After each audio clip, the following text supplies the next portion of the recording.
अस्सालिहात। इस सबक में हम ये सीख रहे हैं कि अच्छे काम कौन से होते हैं जिनको करने से अल्लाह ताला हमसे खुश हो जाए। तो आइए सबक शुरू करते हैं। बिस्मिल्लाहिर्रहमानिर्रहीम। इसमें अल्लाह ताला फरमाते हैं इअलमू, आप सब सीख लें, आप सब जान लें।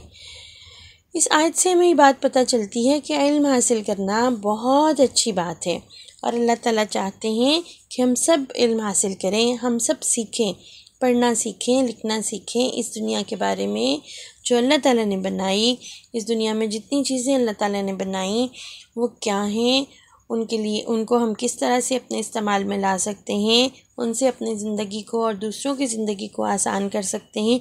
ये सब फ़ायदेमंद इल्म है। इसको हासिल करके हम ज़िंदगी को अच्छे तरीके से गुजारना सीखेंगे और अल्लाह की बनाई हुई चीज़ों को जब हम अपनी ज़िंदगी में फ़ायदे के लिए इस्तेमाल करेंगे तो अल्लाह ताला का शुक्र भी अदा करेंगे और अल्लाह की खुशी और रज़ा भी हासिल करेंगे। हमें ये पता चलेगा कि सारी चीज़ें अल्लाह ताला ने हमारे फ़ायदे के लिए बनाई और हमारे दिल में अल्लाह की शुक्रगुज़ारी का और ज़्यादा एहसास पैदा होगा, है ना। अगली आयत देखते हैं। अहसिनु, आप सब अच्छे काम किया करें। अहसिनु, आप सब अच्छे काम किया करें। वो काम जिससे अल्लाह ताला खुश हो जाए, ऐसे कामों को हमें बहुत शौक़ से करना चाहिए। भला अच्छे काम कौन से होते हैं? देखिए ना, परिंदों को दाना डालना, पानी डालना, पौधों को पानी देना, किसी की मदद कर देना। ये देखें ज़रा, इस तस्वीर में किताब गिर गई ना एक आपी की, तो वो एक छोटी बहन उनको उठा के दे रही है। ये भी अच्छा काम है ना। और देखें ये क्या हो रहा है भला, ये एक चींटी जो ना वो पानी में डूब रही थी, एक बच्चे ने एक पत्ता लिया और उसको पानी में डाल दिया चींटी के पास करके, और वो चींटी ना इस पत्ते पे चढ़ जाएगी तो वो फिर बच जाएगी डूबने से, है ना। ये भी अच्छा काम है। तो आप कौन कौन से अच्छे काम कर सकते हैं? अगर मामा पानी मांगे तो कौन भाग के लाएगा उनके लिए? आपको पता है ना, ये बहुत ज़्यादा नेकी का काम है। इसी तरह एक और आयत का हिस्सा हम सीखते हैं जिससे हमें पता चलेगा कि अल्लाह ताला हमसे क्या चाहते हैं।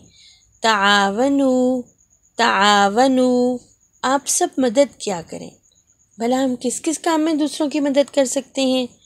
जब अम्मी जान बावर्ची खाने में खाना बना रही हूँ तो आप उनकी मदद कर सकते हैं, उनके साथ सब्जियाँ छील सकते हैं, उनके साथ बर्तन साफ़ कर सकते हैं, खाने की मेज़ पे बर्तन रख सकते हैं, पानी रख सकते हैं, खाना खाने के बाद बर्तन समेट सकते हैं, है ना। इसी तरह किसी छोटे बहन भाई की मदद कर सकते हैं, किसी की चोट लग जाए तो उसका ख्याल कर सकते हैं। ये सारे काम मदद करने वाले हैं।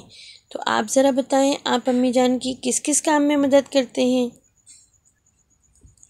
अब हमें अगली आयत देखते हैं। शाविरहुम, आप मशवरा किया करें इनसे। अल्लाह ताला को मुसलमानों का एक दूसरे से मशवरा करना, एक दूसरे से पूछ के काम करना बहुत अच्छा लगता है। तो हमारे अंदर भी मशवरा करने की आदत होनी चाहिए। आप घर में भला किस किस से मशवरा करते हैं? आप अम्मी जान से मशवरा करते हैं ना, तस्वीर में कौन सा रंग भरूं, अच्छा आज मैं कौन से कपड़े पहनूं, है ना। और अम्मी जान आपसे मशवरा करती हैं कि आज क्या पकाएं, आज नाश्ते में आप क्या लेंगे, है ना। तो आज खाने में ये बना लें, आज मेरे साथ कपड़े कौन धुलवाएगा। तो आप मशवरा देती हैं या देते हैं कि आज बड़ी आपी धुलवा देंगे आपके साथ, है ना। मशवरा करना बहुत अच्छी आदत है। मशवरा करने से किसी भी काम के बहुत सारे हल हमारे सामने आते हैं। तो इंशाल्लाह मुझे उम्मीद है कि आज के जो नेक काम हमने कुरान की आयत से सीखे हैं, आप उन्हें ज़रूर करेंगे खुशी और शौक़ से। अल्लाह ताला हमें बहुत सारी नेकियां इकट्ठा करने वाला बनाए और हमसे राज़ी हो जाए। आमीन।